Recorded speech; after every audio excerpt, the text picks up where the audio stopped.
I could say that music saved my life, but hip hop in particular played a major role in the development of the young man I became.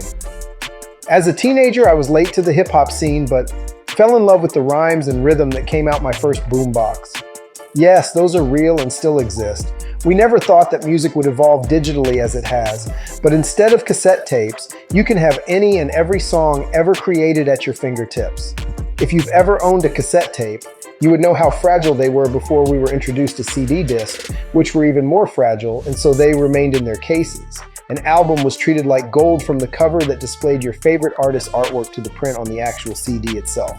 Music videos brought a rapper's lyrics to life, and we all would watch as we sang along and emulated all the dance moves while reciting every word to the beat.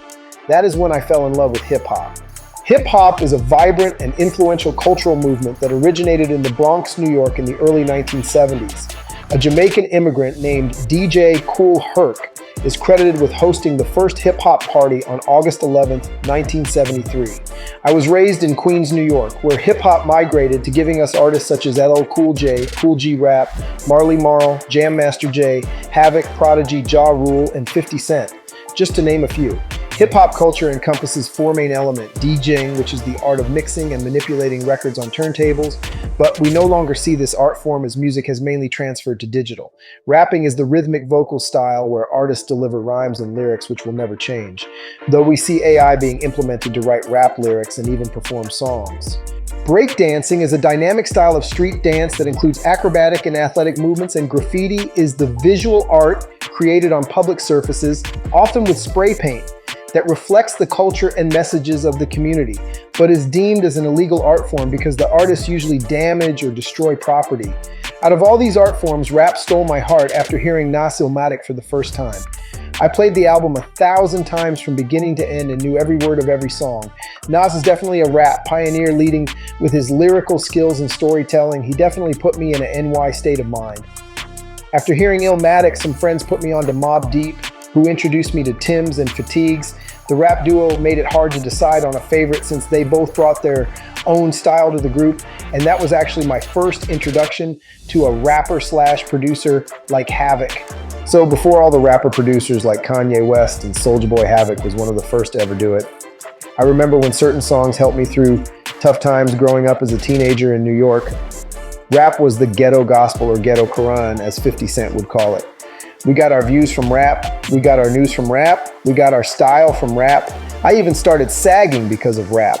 Hip-hop became a culture and not just music to listen to. Hip-hop even made its way into movies, and let's not forget the hip-hop shows that came on religiously like Yo MTV Raps, 106, and Park in the Basement.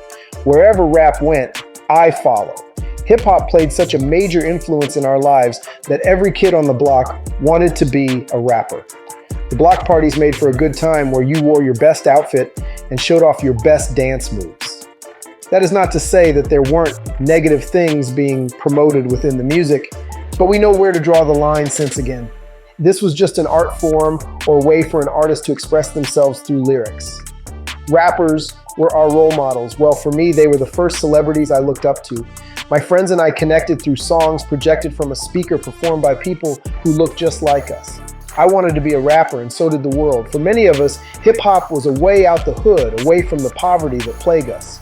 So we wrote songs to beats that were produced by our homeboys up the street in hopes of being famous and not an outcast. Sky was the limit, especially when I heard Biggie Smalls and saw the attraction women had for him, even though he may not have been their type, but let's be real, cash rules everything around me.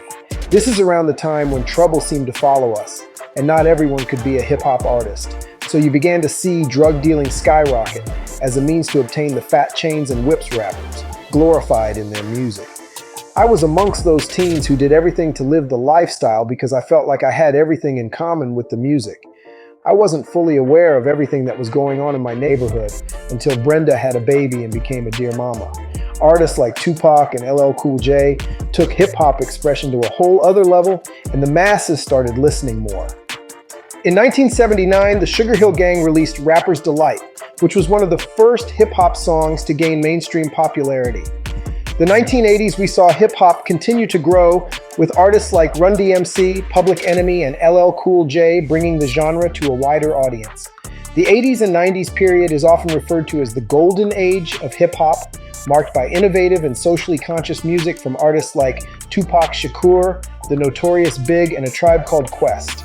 2000s present hip-hop has become a global phenomenon influencing fashion, language, and culture worldwide. Artists like Jay-Z, Drake, and Kendrick Lamar have continued to push the boundaries of the genre.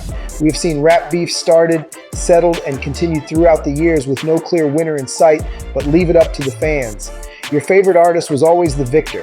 Hip-hop taught me how to settle my indifferences peacefully through words and sometimes even a rap battle.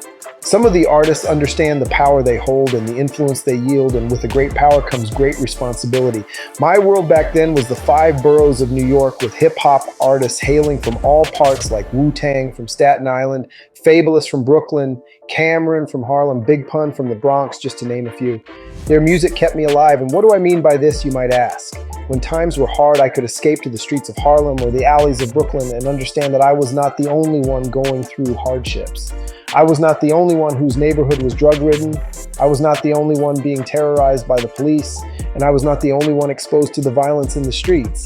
Hip-hop has evolved from its roots in the Bronx to a global cultural movement, reflecting the voices and experiences of marginalized communities and influencing countless aspects of popular culture. As hip-hop grew, we received messages and reports from the other side of the country, and now we knew how the West lived. Though it seems to be 2 different cultures, hip-hop has placed both the East and West Coast under one umbrella. We got to share our differences and express our similarities. There are plenty of hip-hop artists that came out of my borough, Queens, and this gave me hope, which is what a kid like me at that age needed. I realize it doesn't matter where you're from, but where you're at and the type of impact you are willing to have on the world at the time. I don't think we ever thanked any of the hip-hop artists for sharing their world with us. So thank you Mobb Deep, DMX, Tupac, Biggie, Outkast, T.I., Nas, L. Cool J, Run DMC, Wu-Tang Clan, Black Thought, AZ, Master P, Cameron, Mace, Lil Wayne, The Lox, J. Cole, and so many more. They gave me a source to connect with, sort of a way out of my own head and into their world. My favorite album was on repeat, and my troubles were washed away like a message in a bottle. Hip-hop saved me because I was willing to listen. If you like this video, like, share, and subscribe to the channel for more content.